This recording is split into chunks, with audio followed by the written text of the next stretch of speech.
Taoiseach, the scenes of joy and relief in Gaza and Israel over recent days have been wonderful to witness. In particular, the release of hostages on both sides yesterday was incredibly emotional. But it struck me once more that even in this fragile peace, Palestinians continue to be dehumanised.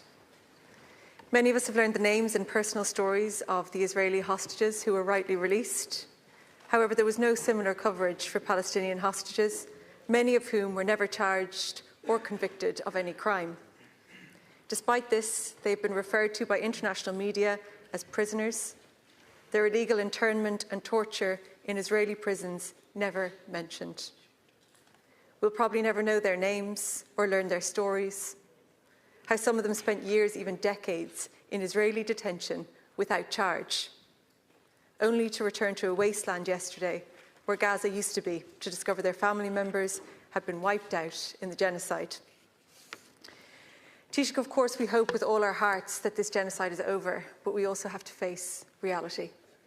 5 Gazans were murdered by Israeli forces yesterday morning, just 2 days after committing to a ceasefire. The simple fact of the matter is that the crimes and barbarity of the Israeli government predate October 7th and in all likelihood will not come to an end with this peace deal. For decades, Palestinians have suffered under an apartheid regime and brutal occupation. In the West Bank, where Hamas does not have a presence, there were more than 1,000 violent settler attacks in the first 8 months of this year alone. This is why Ireland also has a duty under international law to end all trade with illegal Israeli settlements. The government had promised to enact its own version of the Occupied Territories Bill, which would do just that. But you have been slow walking its passage all year and refusing to commit to including services along with goods as part of this legislation. And then yesterday, you told the Dáil that the feedback you were getting is that services are, quote, not implementable, meaning a huge component of trade between Ireland and the illegal settlements will continue if this bill is ever enacted. Taoiseach, we need to see action and we need to see accountability. If you omit services from the Occupied Territories Bill, it will be against the advice of the Oireachtas Foreign Affairs Committee. It issued a report in July and recommended that services were included. You also have a letter from more than 400 lawyers and legal academics stating there is no reason services cannot be included, not to mention the strength of feeling amongst the general public. My questions, Taoiseach, are why is the government intent on diluting the Occupied Territories Bill? And we've seen today that you can act really quickly and clear Dáil schedules for confidence motions when you want to. Why won't you act with the same urgency to enact the Occupied Territories Bill? First of all, could I say that we earnestly hope that the peace will sustain in Gaza, and it's extremely important that every effort is made to get huge volumes of humanitarian aid into Gaza, clean water, clean fuel, in sufficient quantities to enable the people of Gaza to feed themselves, and that the United Nations and all its agencies would have primacy in distributing those goods, and that there would be sufficient deconfliction in Gaza to enable humanitarian workers and medics to do their work without threat of violence or worse. And that is, to me now, the most significant issue facing the people of Gaza, that aid goes in unhindered, in line with the peace deal. And I think the release of the hostages is a big moment, and it should be acknowledged. They should never have been taken as hostage in the first instance. They were attending many of them were attending a music festival.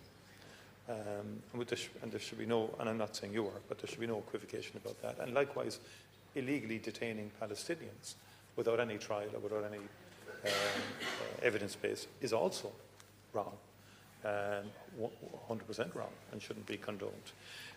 And the Irish government, by the way, has been to the fore. And if you talk to the Palestinian Authority, I will answer the questions, but you've made assertions, and I'm entitled to make assertions and make our point, which is that the Irish government has been one of the strongest advocates for the Palestinian cause, for Palestinian self-determination, and you will never acknowledge that.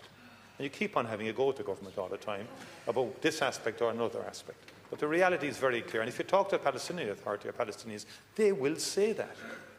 They will say that. In relation to the Occupied Territories Bill, and what I've said, I've been saying this for quite a while, and by the way, I've read the Oireachtas report, and in fairness, it makes the point. The Joint Committee notes that no data was available to it to ascertain the quantity of services imported from the occupied Palestinian territories, and recommends that the Minister attempts to obtain and publish the information. So it doesn't know. You use the phrase huge. No one knows. It's not huge. We don't know.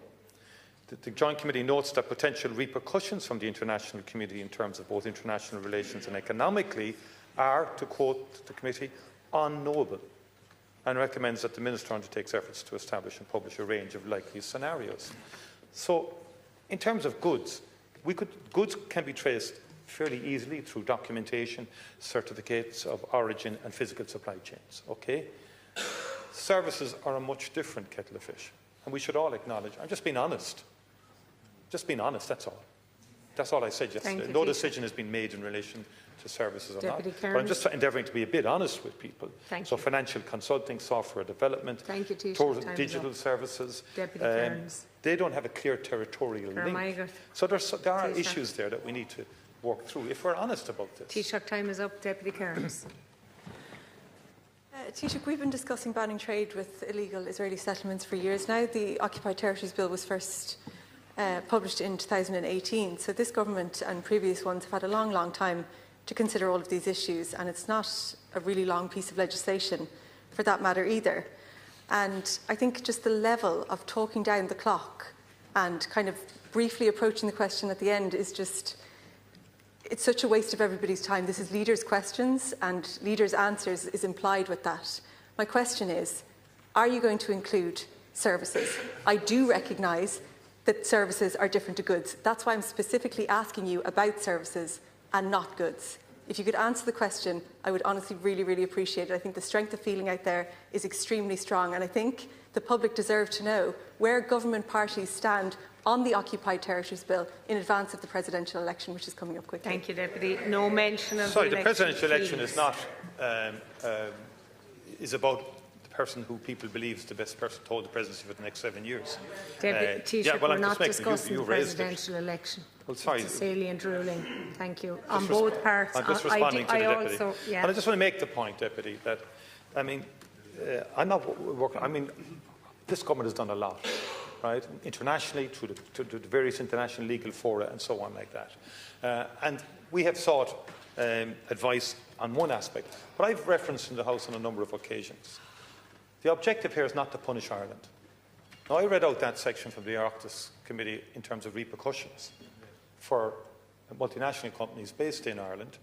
What will be the repercussions for them in the United States? Because of, because of boycotts and divest. There's an issue there. And is it beyond us? It's not is there something wrong with raising that issue and just surfacing that issue? So all I'm saying is, Deputy, there are very real issues that we should be clear. All I'm simply saying is this. There are very real issues here that we should be clear, please, one second, that we should be clear-eyed about, is all I'm saying. That's all I'm saying. Time is up, Taoiseach. And I would simply say this. We have been to the ICC, we've been to the ICJ, we have achieved a lot in respect of highlighting and profiling this. Deputy and I think it's wrong that you should constantly undermine and denigrate the government. Deputy Pader Tobin. I genuinely do. Deputy Pader Tobin.